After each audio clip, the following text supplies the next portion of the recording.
नमस्कार। आज हामी काठमाडौँ महानगरपालिकाका मेयर बालेन शाहको नेतृत्वबारे कुरा गर्दैछौँ।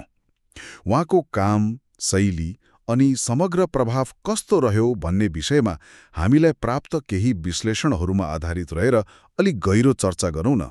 हो नि, आजको हाम्रो छलफल बालेन शाहको नेतृत्वको यथार्थ र त्यसको मूल्याङ्कनमा केन्द्रित हुनेछ। प्राप्त विश्लेषणहरूले उहाँको उदयलाई अलि फरक ढङ्गले हेरेका छन्। हो नि, उहाँ त पेशाले इन्जिनियर तर ऱ्यापर अनि कवि पनि। 2089मा स्वतन्त्र उठेर जित्नुभयो।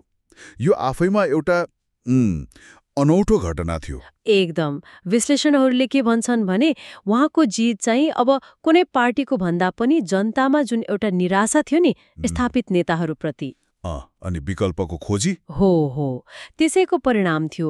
यो पृष्ठभूमिले उहाँको काम गर्ने तरिकालाई पनि प्रभाव पारेको देखिन्छ। त्यही त, उहाँले सुरुमा केही यस्ता कामहरू गर्नुभयो जसले मान्छेको ध्यान खिच्यो, होइन? जस्तो त्यो सार्वजनिक जग्गा फिर्ता ल्याउने कुरा। हो, त्यो निकै चर्चामा रह्यो। वर्षौंदेखि मिचिएका ठाउँहरू, सडक पेटी, खोला किनार खाली गराउने प्रयास तक्कालै देखिने खालको काम भयो त्यो। हो, अनि शहरी व्यवस्थापनमा पनि केही प्रयासहरू भए, जस्तो ढल सफा गर्ने, पार्किङलाई अलि व्यवस्थित गर्न खोज्ने।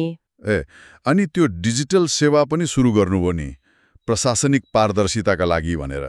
त्यो पनि एउटा महत्त्वपूर्ण कदम मानिएको छ। जस्तो अनलाइन नक्सा पास। अब यसले प्रक्रिया कति सहज भयो त्यो त छुट्टै बहसको विषय होला, तर प्रयास चाहिँ राम्रो थियो। अनि अर्को एउटा पक्ष, उहाँले संस्कृति संरक्षणमा पनि जोड दिनुभएको देखियो नि। एकदम। नेपाली भाषा प्रयोग गर्ने कुरामा होस् वा हाम्रो मौलिक संस्कृति झल्काउने कार्यक्रमहरू गर्ने, विश्लेषणहरूले यसलाई काठमाडौँको पहिचान जोगाउने प्रयासको रूपमा लिएका छन्। तर यति हुँदाहुँदै पनि आलोचनाहरू पनि त भए नि, होइन र? खास गरी त्यो नीतिगत स्पष्टताको कुरा उठेको छ। हो, यो एउटा मुख्य आलोचना हो।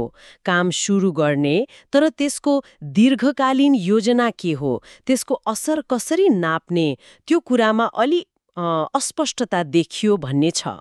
जस्तो त्यो फुटपाथकै कुरा, भत्काउन त भत्काइयो, तर त्यसपछि कसरी बनाउने, कहिलेसम्म बनाउने भन्ने ठोस योजना अलि देखिएन कि भन्ने टिप्पणी पाइन्छ।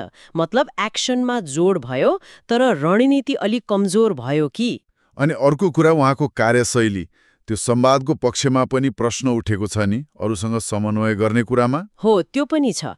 राजनीतिक दलहरू वा अरू सरोकारवालासँग मिलेर काम गर्ने, छलफल गर्ने कुरामा उहाँ अलि अनिच्छुक देखिनु भयो भन्ने विश्लेषण पाइन्छ। त्यसले गर्दा एकलौटी गर्न खोजेको आरोप पनि लाग्यो। लाग्यो। अनि अर्को कुरा, आलोचनालाई उहाँले कसरी लिनुहुन्छ भन्ने पनि छ। सामाजिक सञ्जालमा उहाँको प्रतिक्रिया अलि कडा, कहिलेकाहीँ अलि भावनात्मक पनि देखियो।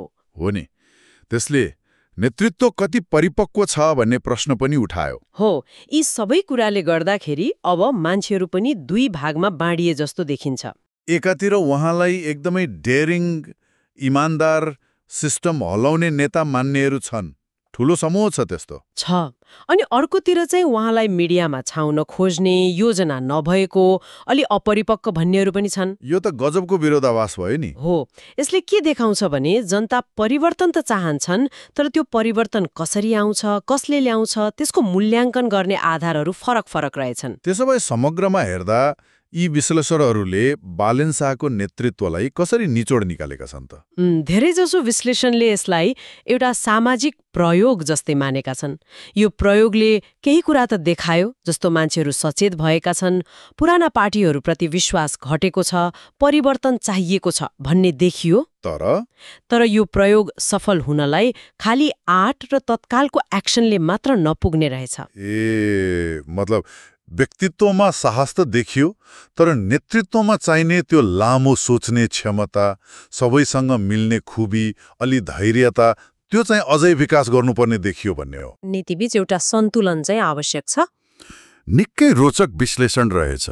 अब अन्त्यमा एउटा प्रश्न छोडेर जाउँ न त, श्रोताहरूलाई पनि सोच्नको लागि। के बालेन शाहको नेतृत्वले काठमाडौँलाई साँच्चै नै परिवर्तनको दिशामा लगेको हो त, कि यो हल्ला हल्ला मात्रै हो, एक किसिमको क्षणिक उज्यारो मात्र? हो, यो प्रश्न महत्त्वपूर्ण छ। यसको जवाफ त सायद समयले नै देला।